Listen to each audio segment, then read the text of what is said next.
Sastra channel நேயர்களுக்கு நமஸ்காரம். அனுதினம் ஆனந்தம் நிகழ்ச்சியில் உங்கள் அனைவரையும் சந்திப்பதில் மிக்க மகிழ்ச்சி.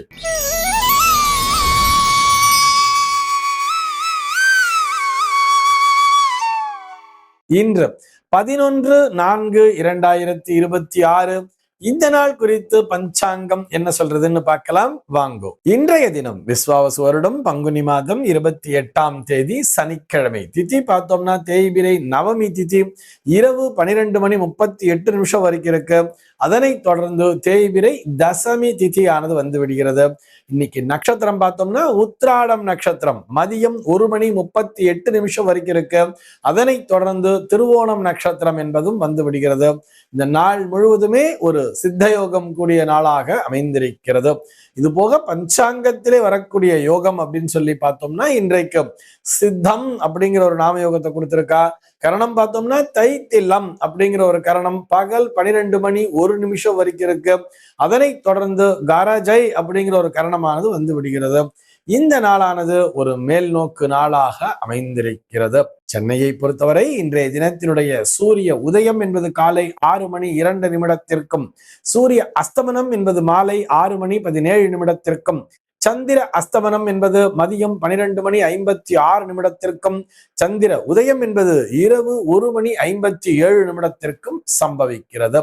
பிரம்ம முகூர்த்தம் பார்த்தோம்னா நாளைய தினம் அதிகாலை 4:27 முதல் காலை 6:01 வரையில் நீடித்திருக்கிறது. சென்னையை பொறுத்தவரை இன்றைய தினத்தினுடைய ராகு காலம் என்பது காலை 9:06 முதல் பகல் 10:38 வரையிலும், யமகண்டம் என்பது மதியம் 1:42 முதல் 3:13 வரையிலும், குளிகை காலம் என்பது காலை 6:02 முதல் 7:34 வரையிலும் சம்பவிக்கிறது.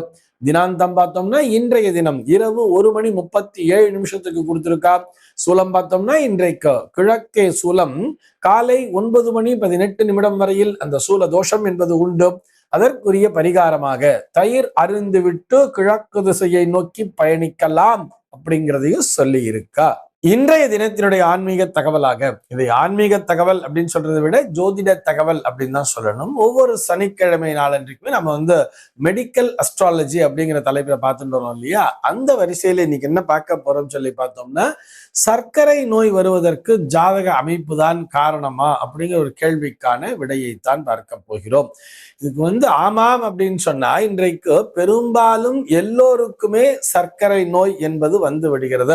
அதாவது ஒரு ஆய்வு என்ன சொல்றதுன்னு பார்த்தோம்னா 35 வயதிற்கு மேற்பட்ட அப்படின்னு எடுத்துட்டோம்னா அதிலே 10ல் 8 பேருக்கு இருக்குங்கிற 80% இருக்குங்கிற மாதிரி எல்லாம் ஆய்வுகள் நம்ம அப்படியே ஒரு பீதியை கிளப்பி விடுறான்னு வச்சுப்போமே. அதாவது 35 வயதிற்கு மேற்பட்ட இந்த தலைமுறையினருக்குங்கிற மாதிரி சொல்றா. கிட்டத்தட்ட 1990ல பிறந்த வாழ்க்கை இப்ப பார்த்தோம்னா சுகருங்கிறது 10ல் 8 பேருக்கு வந்துடுறதுங்கிற மாதிரி சொல்லி இருக்கும் பொழுது, அப்ப எல்லோருடைய ஜாதகத்திலையுமே அந்த மாதிரி சர்க்கரை வியாதி வந்துடும் அப்படிங்கிற மாதிரி அமைப்பு இருக்குமா அப்படிங்கிற ஒரு கேள்வி எழறது இல்லையா.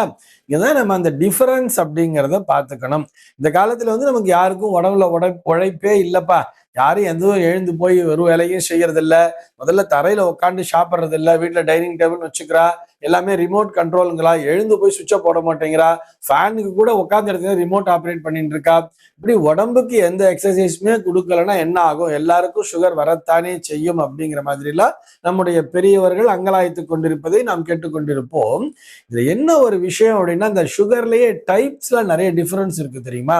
ஒரு சில பேர் பார்த்தோம்னா கிட்டத்தட்ட நான் 30 வருஷத்துக்கு மேல நான் சுகர் மாத்திரையை சாப்பிட்டு இருக்கேன், ஆனா நான் ஹெல்த்தியா தான் இருக்கேன் அப்படின்னு சொல்றவாள்லாம் இருப்பா. 30 வருஷமா நான் சக்கரை வியாதியில நான் இருந்துட்டு இருக்கேன், இருந்தாலும் நான் மாத்திரையை சாப்பிட்டு உடம்ப கண்ட்ரோலா வச்சுக்கிறேன் அப்படின்னு சொல்லுவா.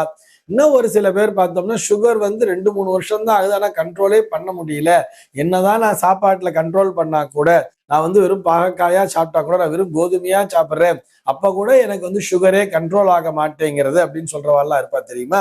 இதுதான் மெட்டபாலிசம் அப்படின்னு நம்ம சொல்றோம். இதுல பார்த்தோம்னா இந்த என்னதான் நான் கண்ட்ரோல் பண்ண ட்ரை பண்ணாலும், நான் மருந்து மாத்திரைகளை சாப்பிட்டு இருக்கேன், இருந்தாலும் எனக்கு ஒவ்வொரு தடவையும் ஒரு 6 மாசத்துக்கு ஒரு தடவை செக்அப் போகும் போல எனக்கு டோசேஜை ஏத்திட்டே இருக்கா. கொஞ்சம் கொஞ்சமா என்ன இன்சுலின் போட சொல்லிட்டா, நான் இன்சுலின் போட்டு இருக்கேன் அப்படிங்கிற மாதிரிலாம். அப்ப கூட எனக்கு சுகர் கண்ட்ரோல்ல இருக்க மாட்டேங்கிறது, 300ங்கிறதே எனக்கு நார்மல்ல காமிக்கிறதுங்கிற மாதிரிலாம் சொல்லுவா தெரியுமா. இதுபோல் இருப்பவர்களுடைய ஜாதகங்களில் தான் நிச்சயமாக அந்த குறைபாடு என்பது வெளிப்படும். மற்றவர்கள் சாதாரணமா இன்னைக்கு இருக்கக்கூடிய சமூக சூழலின் காரணமாக ஒரு சுகர்ங்கிறது வந்துருச்சு, but they are under control அப்படின்னு சொல்றா இல்லையா. என்னால உணவு பழக்க வழக்கத்தை கண்ட்ரோல் பண்ண முடியுது, எனக்கு பசி தாங்குது, இருந்தாலும் நான் அந்த மாத்திரையை சாப்பிடலைன்னா எனக்கு அது எகிருது அப்படின்னு சொல்லுவா தெரியுமா.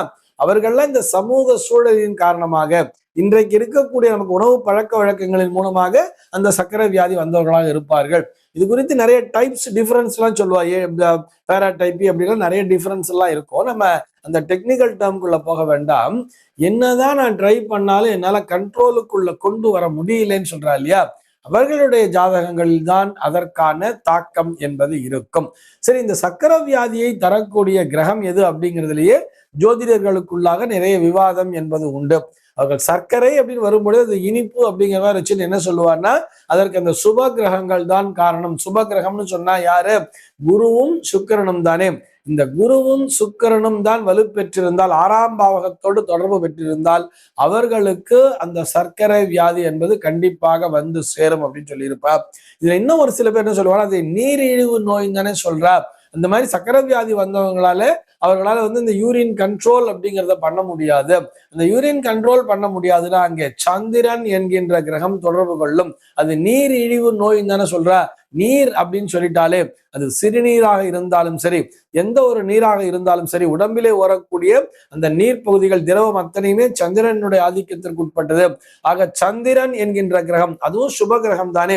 அதாவது வளர்பிறை சந்திரன், வளர்பிறை சந்திரன் குருவோடு இணைந்திருந்தாலோ இல்லை சுக்கிரனோடு இணைந்திருந்தாலோ இவர்களுக்கு சர்க்கரை வியாதி என்பது வரும். அது 6ஆம் பாவகத்தின் மேல் தாக்கம் பெற்றிருந்தால் மட்டும் அப்படிங்கிற மாதிரி ஒரு சில ரூல்ஸ் எல்லாம் சொல்லிட்டு இருக்கா.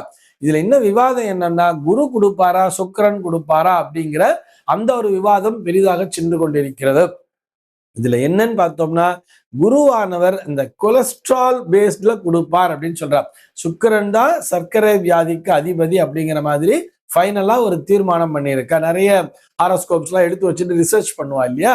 இந்த மாதிரி என்ன பண்ணாலுமே சுகர் கண்ட்ரோலுக்கு வரலன்னு சொல்றா இல்லையா. அந்த மாதிரி ஒரு 300 ஜாதகங்களை எடுத்து அவர்களுக்கெல்லாம் 6ஆம் பாவகத்தோடு எந்த ஒரு சுப கிரகம் தொடர்பு பெறுகிறது ரிசர்ச் பண்ணும்போது கிட்டத்தட்ட 82% அந்த சுக்கிரனோடு தொடர்பு பெற்று இருக்கக்கூடியதுதான் ரிசல்ட்டுங்கிறது வந்திருக்கிறதுனால இவர்கள் சுக்கிரனால் தான் அந்த சுகர் அப்படிங்கிறது வர்றது. சு அப்படிங்கிறது ஞாபகம் வச்சுக்கோங்க. சுக்கிரன் பிளஸ் சுகர் அப்படிங்கிறது ஞாபகம் வச்சுக்கலாங்கிற மாதிரி சொல்லியிருக்கா.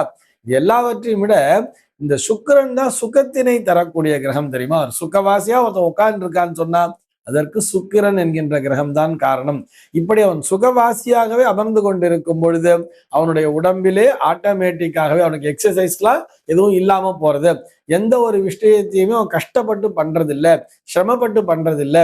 இன்னும் ஒரு சில பேருக்கு மூளைக்கு வேலை என்பது அதிகமாக இருக்கும். அப்படியே ரொம்ப உட்கார்ந்த இடத்துல நிறைய ஒர்க் பண்ணிட்டு இருப்பா. அதாவது ஏசி ரூம்ல இருந்தா கூட அவளுக்கு வேத்து ஊத்தும் தெரியுமா. ஏசி ரூம்ல இருக்கும்போது கூட வேர்க்கிறதுனா அதுக்கு காரணம் என்ன? அவர்கள் சுகவாசியாக இல்லை. எது வேணா எப்படி வேணா போது போ, என்ன இப்போ அப்படின்னு கவலைப்படாம இல்லை, ஏதோ ஒரு விஷயத்தை கொண்டு சிந்தித்துக் கொண்டிருக்கிறார்கள். மூளை என்பது வேகமாக பணியாற்றுகிறது அந்த மூளை என்பது. அதனால அவர்களுக்கு வியர்வை என்பது வெளியிலே வந்து விடும் பொழுது அந்த சுகரானது கண்ட்ரோல்ல இருக்கு. ஆனால் அந்த வியர்வையே வெளியில் வராமல் வேலை செய்து கொண்டிருக்கிறார் அல்லவா. அதற்கு எந்த கிரகம் அதிபதினு சொல்லி பார்த்தோம்னா அதற்கு சுக்கிரன் என்கின்ற கிரகம் தான் அதிபதியாக இருக்கிறார். ஆக இந்த சுக்கிரனானவர் ஒரு சந்திரனோடு இணைந்து அல்லது சுக்கிரன் சந்திர சாரம் பெற்று ஒரு 6ஆம் பாவகத்திலே வலிமையாக இருக்க பிறந்தவர்களுக்கு இந்த சுகர் என்பது கண்ட்ரோல் இல்லாம போறது. அதுவும் பார்த்தோம்னா அந்த திசை காலம் அப்படின்னு வரும் பொழுது சுக்கிர திசையே நடுவுல வர்றதுன்னு சொன்னா அது நிச்சயமாக அவர்களுக்கு அந்த சர்க்கரை வியாதியை தந்து அதனால் பாதிப்பினையும் தரலாம் அப்படிங்கிற மாதிரி சொல்லியிருக்கா. அதனாலதான் நம்ம பொதுவா ஸ்வீட்ஸ் அப்படின்னு வரும் பொழுது அந்த ஸ்வீட்ஸ் அப்படின்னு சொல்லும் பொழுது ஒரு சுக்கிரனுடைய தாக்கம் அதிகமாக இருந்தால்தான் ஒரு ஸ்வீட்ஸ் மேல ரொம்ப ஈடுபாடுங்கிறது அதிகமா இருக்கும். இது போக ஒருத்தர் ஸ்வீட் ஸ்டால் வைக்கிறான்னு சொன்னா கூட, ஒரு இனிப்பு கடை வைக்க வேண்டும் என்று சொன்னால் அதற்கு சுக்கிரன் பிளஸ் சனி பிளஸ் சந்திரனுடைய காம்பினேஷன்ங்கிறது இருக்கணும். அவருடைய தொழில் ஸ்தானத்திலே சுக்கிரன் சனி காம்பினேஷன் இருந்தா அவங்க ஸ்வீட்ஸ் பண்ணி விற்கிறவங்களா இருப்பாங்க அப்படிங்கிற மாதிரி நம்ம சொல்லலாம். ஆக இங்கே சர்ச்சை அப்படின்னு வரும் பொழுது குரு சர்க்கரை வியாதியை தருவாரா அல்லது சுக்கிரன் சர்க்கரை வியாதியை தருவாரான்னு கேட்டா சுக்கிரன் என்கின்ற கிரகம்தான் சர்க்கரை வியாதியை தரக்கூடியவர். குரு என்கின்ற கிரகம்தான் கொலஸ்ட்ரால் அப்படின்னு சொல்றா இல்லையா, அந்த கொழுப்பிற்கு அதிபதியாக இருக்கிறார். கொலஸ்ட்ரால் பிரச்சனை வர்றது, அதே மாதிரி ஒரு ஜாண்டிஸ் வர்றது, ஒரு மஞ்சள் காமாலைங்கிறது வர்றதுன்னு சொன்னா இந்த மஞ்சள் அப்படிங்கிற ஒரு விஷயமும் தொடர்பு இருக்கு இல்லையா? அதை வச்சுட்டு அதற்கு அதிபதி குரு என்று தீர்மானித்து விடலாம். அது குறித்து மற்றொரு வாரம் விரிவாக பார்க்கலாம். இப்பைக்கு நம்ம தீர்மானம் பண்றது இந்த சுக்கிரன் தான் சுகர் பேஷண்ட்ஸுக்கெல்லாம் அவர்தான் காரகத்துவம் பெறுகிறார் அப்படிங்கிற ஒரு தீர்மானத்திற்கு இந்த நிகழ்ச்சியின் மூலமாக நாம் வந்து விடலாம். இந்த தகவலோடு இன்றைய தினம் உங்களிடமிருந்து நான் விடைபெற்றுக் கொள்கிறேன். மீண்டும் உங்கள் அனைவரையும் நாளைய தினம் ஒரு புதிய தகவலோடு சந்திக்கிறேன். அன்பர்கள் அனைவருக்கும் அனுதினமும் ஆனந்தமாய் அமைய பிரார்த்திக்கிறேன்.